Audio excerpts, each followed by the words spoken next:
Sebastião was no longer a young man.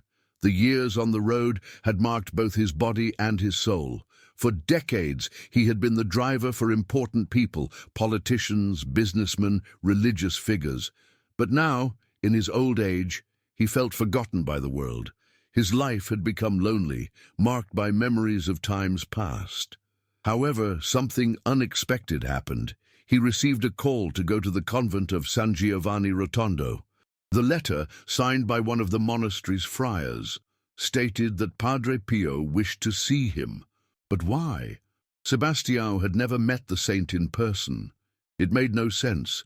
Even without understanding, the old driver felt something different within him. A restlessness, a need to go. It was as if that journey were not a choice, but a destiny awaiting him.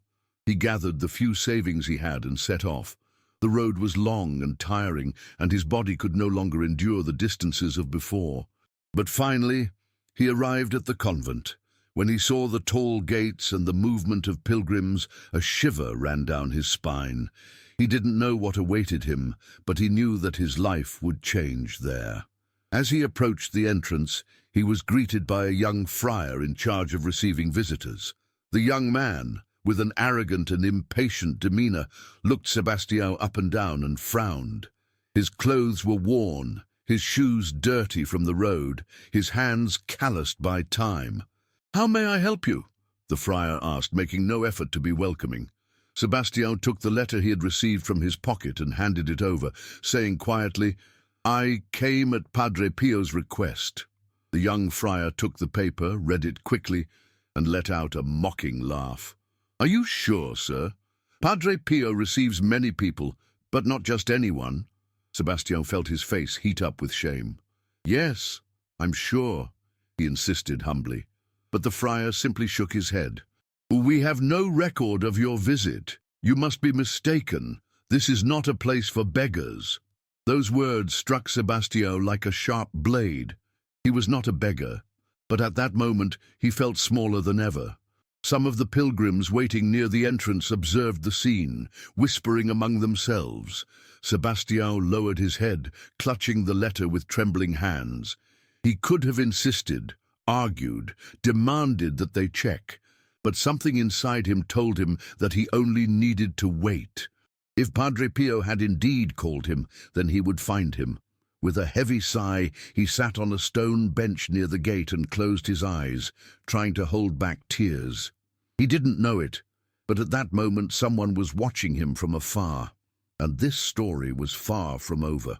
Inside the convent, in a simple and quiet cell, Padre Pio was in prayer.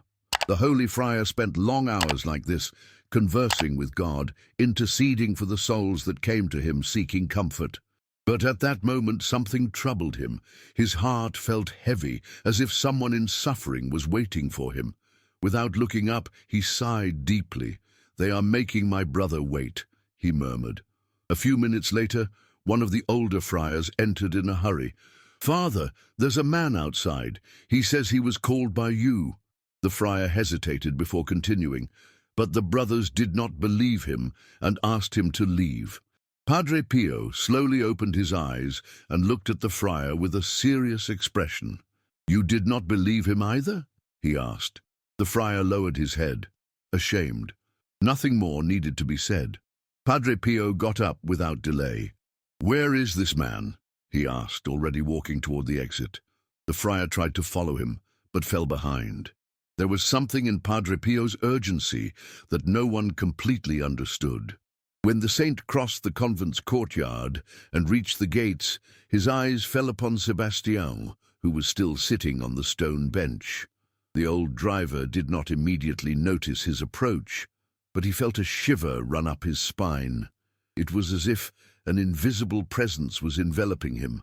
When he finally lifted his eyes, he met the penetrating gaze of Padre Pio, a look that seemed to pierce his soul and read every one of his pains.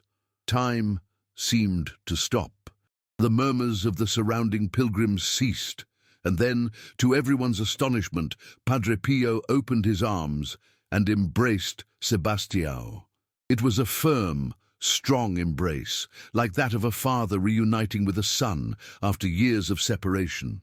"My brother," said Padre Pio, his voice laden with emotion, "why did they make you wait so long?" The friars who had mocked Sebastião exchanged embarrassed glances.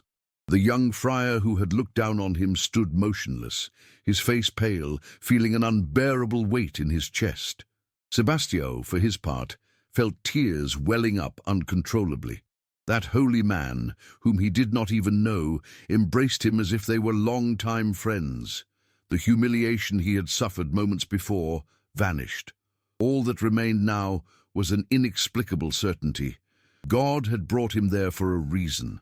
The silence that spread throughout the courtyard was dense, almost palpable. Everyone present realized that something magnificent was happening. The friars, who had despised Sebastião, now avoided looking directly at Padre Pio, feeling a shame that was hard to describe. But the holy friar did not scold them in anger. Instead, he lifted his eyes and, in his serene yet authoritative voice, said, "How many times does Christ knock at our door, and we do not recognize him?" The young friar who had humiliated him felt his face burn. Every word from Padre Pio seemed to pierce his soul. "You saw a simple man and judged him by his appearance," the saint continued. "But how many of you would have done the same if he arrived here dressed in fine clothes and shining shoes?" No one answered. The pilgrims and monks present kept their heads bowed, reflecting on the mistake they had made. Then Padre Pio took Sebastião's hands and looked directly at him. "My brother, you have always been expected here. You should not have been treated that way." The old driver's eyes were teary. Throughout his life, Sebastião had dedicated himself to serving others, but he had never thought himself worthy of something so grand. Those words seemed to retrieve something within him that had long been forgotten, his dignity. "Come with me," said Padre Pio, holding his arm affectionately. "Today, you will sit at my table." A murmur of surprise swept through the room. Eating alongside Padre Pio was an honor reserved for a few. It was a sign of deep regard, something none of the friars had expected. But the saint made no distinctions between those who wore robes and those who came from the countryside. There, before everyone, he showed that the greatness of a man is not in his clothes, but in what he carries in his heart. While Sebastião walked alongside Padre Pio, the young friar was left behind, watching the scene with a tightening in his chest. It was not just a correction, it was a lesson that he would never forget. In the convent's dining hall, the atmosphere was different that night. The friars were used to sharing the table with pilgrims and visitors, but they had never seen Padre Pio show so much affection for a stranger. Sebastião sat next to the saint, still unable to believe what was happening. He was no one important, yet in that moment he felt welcomed like never before. The young friar who had humiliated him watched from afar, his heart heavy with guilt. Until that day, he had always believed that he served God with dedication and discipline, but now he realized that his faith had been filled with pride and superficiality. Padre Pio's example made him see the error he had committed, and more than that, it made him realize that he needed to change. He slowly got up and walked over to Sebastião, feeling his legs tremble. The dining hall fell silent as he stopped beside the driver and bowed his head. "Mr. Sebastião," he said, his voice choked, I need to ask your forgiveness." His hands trembled. "I was arrogant. I judged you without knowing you. And now I see that it was I who was blind." Sebastião looked at the young man and saw tears in his eyes. He knew that the apology came from the depths of his soul. Without hesitation, he took the friar's hands and said with a calm smile, "My son, we all make mistakes. The most important thing is to acknowledge and learn from them." The simple words were like a balm. The young friar broke down in tears, and Padre Pio simply watched the scene with a look of satisfaction. That night, something changed within that friar. He began to devote himself to the humblest of pilgrims, offering them not only lodging, but attention and respect. His heart was transformed, and many noticed his new demeanor. Padre Pio did not need to punish him. The experience itself was enough to shape him. And Sebastião, unwittingly, had become an instrument of God on that journey. In the following days, the convent was abuzz with activity. Sebastião's story spread among the friars and pilgrims, and many began to see him in a new light. The old driver, who had been despised at the entrance before, was now received with respect and admiration. But Sebastião did not seek recognition. He remained humble, accepting everything that happened with simplicity. The young friar who had humiliated him was no longer the same either. Since that night, his demeanor had completely changed. Now he was the first to help the pilgrims who arrived tired from the journey, carrying their luggage, bringing them water, and offering words of comfort. The other friars noticed the change, but no one commented. They knew that something within him had been touched in a definitive way. Inspired by what had happened, the friars decided to create something new in the convent. They gathered together and, with Padre Pio's blessing, established a special program to welcome poor pilgrims. No person seeking refuge in San Giovanni Rotondo would ever be treated with contempt again. They began to offer food, a place to rest, and above all, attentive listening and genuine hospitality. Sebastião's experience bore fruit that no one could have foreseen, but the greatest change occurred within Sebastião himself. When he arrived at the convent, he felt like a man forgotten by the world. Now, he carried in his heart a peace he could not explain. It was as if that journey had closed a cycle in his life. He did not have all the answers, but he knew that God had brought him there for a reason. On the day he said goodbye to Padre Pio, the saint held his hands and said something that Sebastião would never forget. "My brother, go in peace. But remember, the true journey is not the one we take with our feet, but the one we take with our hearts." Sebastião did not fully understand those words at the time, but as he left the convent's gates, he knew that his life would never be the same again. Sebastião left the convent at dawn. He walked slowly, as if carrying something invisible yet immensely powerful with him. He felt at peace, but was also gripped by a strange sensation. Had all of this really happened? It seemed like a dream, yet Padre Pio's words continued echoing in his mind. He knew it was not merely a coincidence. Something greater was at play. When he arrived in his village, he was greeted by curious neighbors. Many learned of his journey, yet they did not understand the reason. Sebastião did not divulge details. He only said, "I was called and I went." But something in him was different. People could sense it, even if they couldn't explain it. He was no longer the tired and forgotten man who had left days before. Now, there was a serenity in his gaze, a silent strength that drew others in. Then, something inexplicable happened. One day, an old co-worker of Sebastião appeared with a newspaper yellowed by time. "This was kept among my things," he said, handing over the paper. When Sebastião unfolded the pages, he felt his heart race. There was a photo of Padre Pio, taken many years earlier, and beside him was an elderly driver, wearing a hat and simple clothes. The man in the photo was him. Sebastião was left speechless, but that made no sense. He had never been to San Giovanni Rotondo before that visit. How could there be a photo of him next to Padre Pio taken years before his arrival? His trembling hands held the newspaper as he tried to find a logical explanation. But there was none. The only certainty was that, in some way, Padre Pio had known him long before he himself was aware. That moment changed everything. Sebastião understood that he was not the one who had chosen that journey. God had already planned that encounter long before, in a design his mind could never comprehend. The feeling of being called took on a new meaning. He didn't need to understand everything. He only needed to trust. After that day, Sebastião was never the same again. Something within him had awakened, as if a veil had been lifted from his eyes. He began to see his life in a different way. The past, the hardships, the years of silent toil. Everything made sense now. Padre Pio knew him even before he recognized himself. And what if that encounter was not the end of one journey, but the beginning of another? Sebastião could have kept the story to himself, but he felt that it did not belong only to him.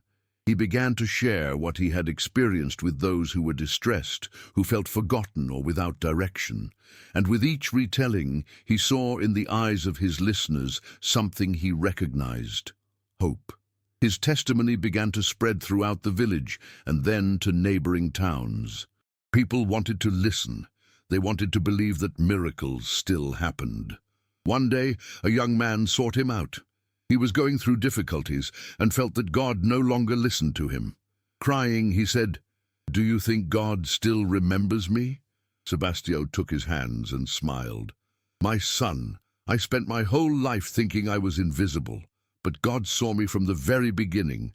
If he remembered me, then I'm sure that he has never forgotten you." Those words touched the young man so deeply that he fell to his knees, praying right then and there. And Sebastião realized that perhaps this was the purpose of his journey, not only to meet Padre Pio, but also to carry forward what he had learned. God had called him to serve in a new way, not behind the wheel anymore, but by guiding hearts that needed to find their way back to faith. The old driver never became a preacher, nor did he seek recognition.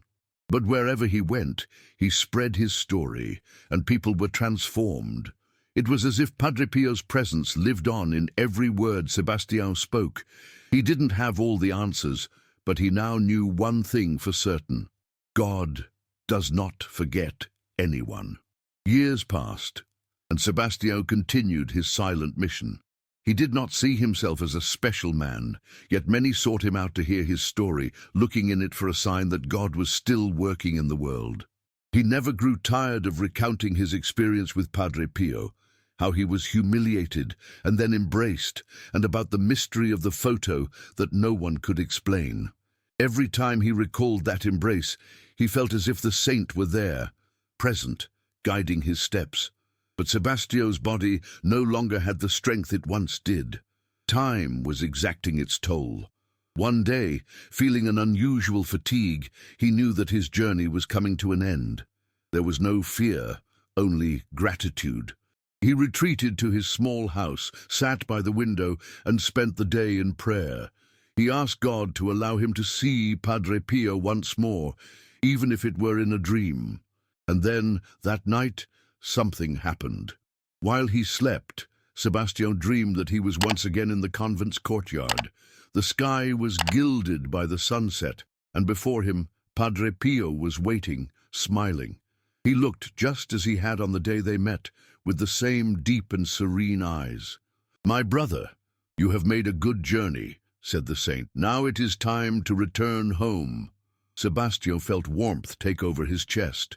He wanted to say so many things, to ask about the photo, about the mysteries he had never understood. But Padre Pio simply placed his hand on his head and said, "You don't need to understand, just trust." That was the last thing Sebastião heard before he woke up. The next morning, the old driver did not wake. He was found with an expression of peace, as if he had departed at the very moment he heard those words. Many said that he was called by Padre Pio himself to eternity. And those who heard his story continued to tell it, because they knew that his journey did not end there. Sebastião had become part of something much greater. News of Sebastião's passing spread quickly. Those who heard his story knew that he was no ordinary man. Many said that his journey to San Giovanni Rotondo was not merely a visit to the convent, but a direct call from heaven. People began to retell his testimony, and Padre Pio's name was always remembered with reverence. But what intrigued everyone the most was the mystery of the photograph. No one could explain how Sebastião appeared beside Padre Pio in an image taken many years before his visit. Some tried to find logic, searched for records, and asked scholars. but there was no answer. The only certainty was that the photo existed, and no one knew how it was possible. Over time, the small village where Sebastião lived began to receive more visitors. Many came to see the place where the one embraced by Padre Pio had once lived. Some said that his house exuded a soft scent of roses, the perfume associated with the miracles of the Holy Friar. Others claimed that when they prayed, asking for his intercession, they felt an indescribable peace. Then something even more surprising happened. One morning, the photo that had intrigued everyone so much disappeared. The person known to have kept it searched everywhere, rummaging through his belongings, but never found it again. It was as if it had fulfilled its purpose and had now been taken away by heaven itself. The mystery remained, but for those who had known Sebastião, there was no doubt. He and Padre Pio were connected long before that encounter at the convent. And in a way that reason could never explain, God had already written this story long before it happened. Time passed, but Sebastião's story was never forgotten. Every person who heard his testimony carried with them a piece of that experience, a reminder that God works in ways human reason cannot comprehend. The old driver, who had once been humiliated and then embraced by Padre Pio, became a symbol of silent faith, a living testament to the truth that no one is invisible to the eyes of heaven. Many pilgrims began to visit San Giovanni Rotondo with a new perspective. They did not come merely to seek miracles or graces, but also to learn from Sebastião's humility. What mattered was not being recognized by the world, but being recognized by God. And with every shared account, more hearts were touched. The impact of that story echoed far beyond time and space. Padre Pio always taught that true faith does not need evidence, but trust. Sebastião's journey was a living testimony to that teaching.